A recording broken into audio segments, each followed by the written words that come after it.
എല്ലാവർക്കും സമാസ് ഡ്രീം വേൾഡിലേക്ക് സ്വാഗതം. നമ്മൾ ഇന്ന് തയ്യാറാക്കുന്നത് നല്ല ഒരു ചിക്കൻ മാക്രോണിയാണ്. അപ്പം എങ്ങനെയാണ് ഈ ഒരു റെസിപ്പി തയ്യാറാക്കുന്നത് നോക്കാം. അതിനായിട്ട് ഞാനിവിടെ ഒരു കപ്പ് മക്രോണി എടുത്ത് വെച്ചിട്ടുണ്ട്. പിന്നെ ഞാനിവിടെ ഒരു പാത്രത്തിൽ കുറച്ച് വെള്ളം നന്നായിട്ടൊന്ന് തിളപ്പിച്ച് വയ്ക്കുന്നുണ്ട്. അപ്പോൾ എന്താ വെള്ളം നന്നായിട്ടൊന്ന് തിളച്ച് വന്നിട്ടുണ്ട്. ഈ ഒരു സമയത്ത് ഇതിലേക്ക് 1 ടീസ്പൂൺ ഉപ്പ് ചേർത്ത് കൊടുക്കാം. പിന്നീട് നമുക്കിതിലേക്ക് കുറച്ച് ഓയിൽ ചേർത്ത് കൊടുക്കാം. വെള്ളം നന്നായി തിളച്ചതിന് ശേഷം നമുക്കിതിലേക്ക് എടുത്തു വെച്ചിട്ടുള്ള ഈ ഒരു മാക്രോണി ചേർത്ത് കൊടുക്കാം.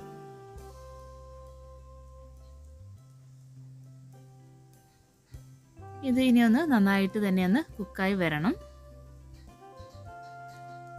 ഇപ്പോൾ ഇതാ നമ്മുടെ മാക്രോണിയൊക്കെ നന്നായിട്ട് തന്നെ കുക്കായിട്ട് വന്നിട്ടുണ്ട്. അപ്പോൾ നമുക്കിനി ഇതൊന്ന് സ്ട്രെയിൻ ചെയ്ത് മാറ്റി വയ്ക്കാം. ഇപ്പോൾ ഇതെല്ലാം ഒന്ന് സ്ട്രെയിൻ ആക്കിയിട്ടുണ്ട്. ഇനി ഇതിലേക്ക് കുറച്ച് തണുത്ത വെള്ളം കൂടെ ചേർത്ത് കൊടുക്കാം. എന്നിട്ട് ഒന്നുകൂടെ ഒന്ന് സ്ട്രെയിൻ ചെയ്ത് ഇത് മാറ്റി വയ്ക്കാം. അടുത്തതായിട്ട് ഒരു പാനിലേക്ക് നമുക്ക് കുറച്ച് ഓയിൽ ഒഴിച്ച് കൊടുക്കാം. ഓയിലൊന്ന് ചൂടായി കഴിയുമ്പോഴേക്കും നമുക്കിനി ഇതിലേക്ക് ചെറുതായിട്ട് കട്ട് ചെയ്ത് വെച്ചിട്ടുള്ള വെളുത്തുള്ളി ചേർത്ത് കൊടുക്കാം.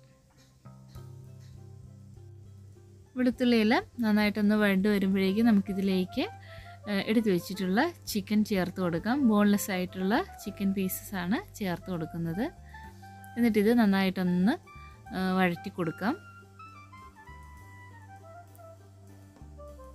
എല്ലാം ഒന്ന് നന്നായി വഴണ്ടതിന് ശേഷം നമുക്കിതൊന്ന് അടച്ചു വെച്ചിട്ട് ഒന്ന് കുക്ക് ചെയ്യാം. ഇപ്പോൾ ഇതാ ചിക്കൻ്റെ ആ ഒരു കളറെല്ലാം ചേഞ്ചായി വന്നിട്ടുണ്ട്.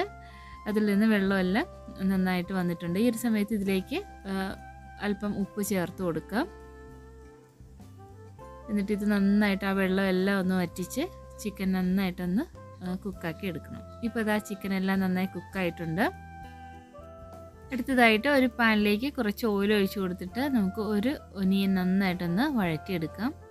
പിന്നെ നമുക്കിതിലേക്ക് വെജിറ്റബിൾസ് ഏത് വേണമെങ്കിൽ ചേർത്ത് കൊടുക്കാം. ഞാനിതിലേക്ക് ഒരു ക്യാപ്സിക്കം ചേർത്ത് കൊടുക്കുന്നുണ്ട്.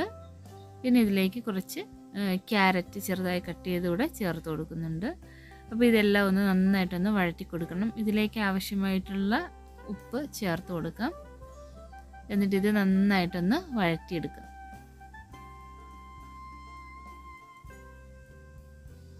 ഇനി നമുക്ക് കുക്കാക്കി വെച്ചിട്ടുള്ള ഈ ഒരു ചിക്കനിലേക്ക് 1 ടീസ്പൂൺ ചതച്ച മുളക് ചേർത്ത് കൊടുക്കാം.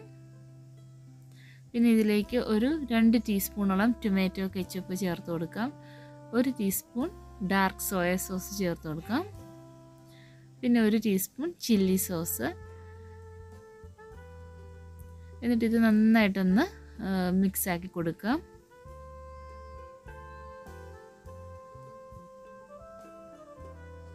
ഇനി ഇതിലേക്ക് നമുക്ക് ഒരു 2 ഡ്രോപ്സ് വിനീഗർ കൂടെ ചേർത്ത് കൊടുക്കാം. എന്നിട്ട് ഒന്നുകൂടെ ഒന്ന് മിക്സ് ആക്കി കൊടുക്കാം. ഇനി നമുക്കിതിലേക്ക് 1 ടീസ്പൂൺ ഒറിഗാനോ ചേർത്ത് കൊടുക്കാം. പിന്നെ നമുക്കിതിലേക്ക് 1 ടീസ്പൂൺ കുരുമുളക് പൊടിച്ചത് ചേർത്ത് കൊടുക്കാം. എല്ലാം ഒന്ന് നന്നായിട്ടൊന്ന് വഴറ്റി കൊടുക്കാം. അതിനുശേഷം നമ്മൾ കുക്ക് ചെയ്ത് വെച്ചിട്ടുള്ള ഈ ഒരു വെജിറ്റബിൾ മിക്സ് കൂടെ ചേർത്ത് നന്നായിട്ടൊന്ന് മിക്സ് ആക്കി കൊടുക്കാം. ഇപ്പോൾ ഇതെല്ലാം ഒന്ന് മിക്സായി വന്നിട്ടുണ്ട്. ഇനി ഈ ഒരു സമയത്ത് നമുക്ക് കുക്ക് ചെയ്ത് വെച്ചിട്ടുള്ള ഈ ഒരു മക്രോണി ചേർത്ത് കൊടുക്കാം. ഇനി നമുക്ക് ഇത് നല്ലതുപോലെ ഒന്ന് മിക്സ് ആക്കി കൊടുക്കാം. ആ സോസ് എല്ലാം ഇതിലേക്ക് ആ ഒരു മക്രോണിലേക്ക് പിടിക്കത്തക്ക വിധത്തിൽ നല്ലതുപോലെ ഒന്ന് മിക്സ് ആക്കി കൊടുക്കാം. അതിനുശേഷം നമുക്കിനി ഇതിലേക്ക് ആവശ്യമായിട്ടുള്ള ഉപ്പ് ഒന്ന് നോക്കിയിട്ട് അതുകൂടെ ചേർത്ത് നന്നായിട്ടൊന്ന് മിക്സ് ആക്കാം. ഇനി നമുക്കിതിലേക്ക് കുറച്ച് മല്ലിയില കൂടെ ചേർത്ത് കൊടുക്കാം. മല്ലിയിലയുടെ ആ ഒരു ഫ്ലേവർ ഇഷ്ടമുണ്ടെങ്കിൽ ചേർത്ത് കൊടുക്കാം. ഇനി ഇത് നമുക്ക് നന്നായിട്ട് തന്നെ ഒന്ന് മിക്സ് ആക്കിയതിന് ശേഷം ചൂടോട് തന്നെ വിളമ്പാം. അപ്പം ഈ ഒരു ചിക്കൻ മാക്രോണിയുടെ റെസിപ്പി എല്ലാവരും ഒന്ന് ട്രൈ ചെയ്ത് നോക്കണേ. വീഡിയോസൊക്കെ ഇഷ്ടമാവുകയാണെങ്കിൽ ലൈക്ക് തരാൻ മറന്നു പോകരുത്. Please like and share, comment, subscribe my channel. Thank you.